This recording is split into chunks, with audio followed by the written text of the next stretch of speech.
dá uma olhada aí no exemplo. Olha lá, eu tenho os ângulos correspondentes congruentes. No primeiro triângulo eu tenho os ângulos 120, 40 e 20. No segundo triângulo também, 120, 40 e 20. Bom, no triângulo A eu vou ter o lado oposto ao ângulo de 40 graus é o 3 centímetros.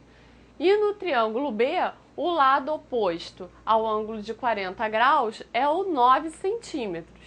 Então eu tenho ali 3 sobre 9. No triângulo A, o lado oposto ao ângulo de 20 graus é o 2 centímetros. E no triângulo B, o lado oposto ao ângulo de 20 graus é o 6 centímetros. Então eu vou ter ali 2 sobre 6. E para finalizar, o lado oposto ao ângulo de 120 graus no A é o 5 centímetros e no B é o 15 centímetros. Então eu vou ter 5 sobre 15. Nota que se eu simplificar todas essas frações aí, eu vou ter 1/3 como resposta. Bom, então começando aí o nosso esquema, triângulos semelhantes, qual é a definição? São aqueles que apresentam os ângulos correspondentes congruentes e os lados homólogos proporcionais. Tenta fazer sozinho essa questão. Ele quer que você verifique se os pares de triângulos abaixo são semelhantes. Ó, letra A, eles são semelhantes, né? Os ângulos correspondentes são congruentes e os lados homólogos proporcionais. E embaixo eu estou vendo que eles não são semelhantes. Porque se eu tenho um ângulo de 90 graus e um deles mede 30, eu sei que o terceiro vai medir 60. E no segundo triângulo, no triângulo PQR, eu tenho um ângulo de 90 e um deles mede 45. Então o outro só pode medir 45.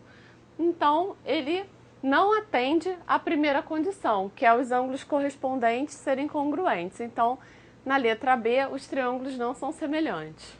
Tenta fazer sozinho isso daí também. Olha, sabendo que os triângulos abaixo são semelhantes, calcule x e y. Então, olha só, ele já disse para mim que os triângulos são semelhantes. Então, agora é só aplicar o que eu conheço. Olha lá, oposto ao ângulo de um tracinho no primeiro triângulo é o 12, oposto ao ângulo de um tracinho no segundo triângulo é o 9.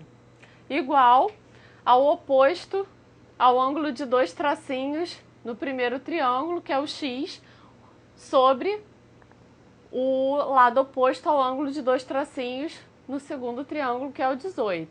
Resolvendo essa proporção, eu vou achar que x é igual a 24. Da mesma forma, eu vou achar o y, olha lá. 12 sobre 9 são os lados que são opostos aos ângulos de um tracinho. E 18 e y são os lados opostos aos ângulos de três tracinhos. 18 sobre y. Achando aí o valor de y, eu vou ter 27 sobre 2.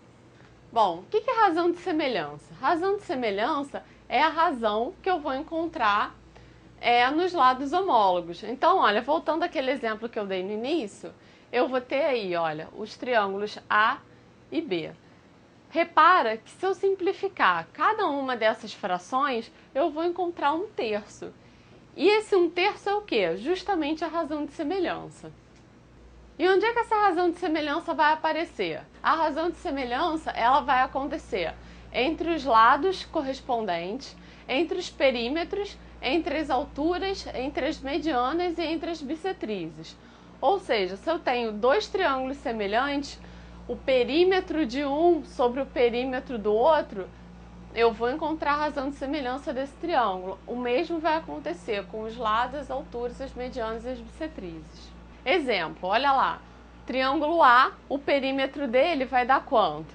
Vai dar 10. E no triângulo B, o perímetro dele vai dar 30. Se eu fizer perímetro de A sobre o perímetro de B, eu vou ter 10 sobre 30, que vai ser 1/3, que é a razão de semelhança que a gente já tinha calculado. Bom, então colocando aí no nosso esquema, as características do triângulo semelhante são: apresentam uma razão de semelhança.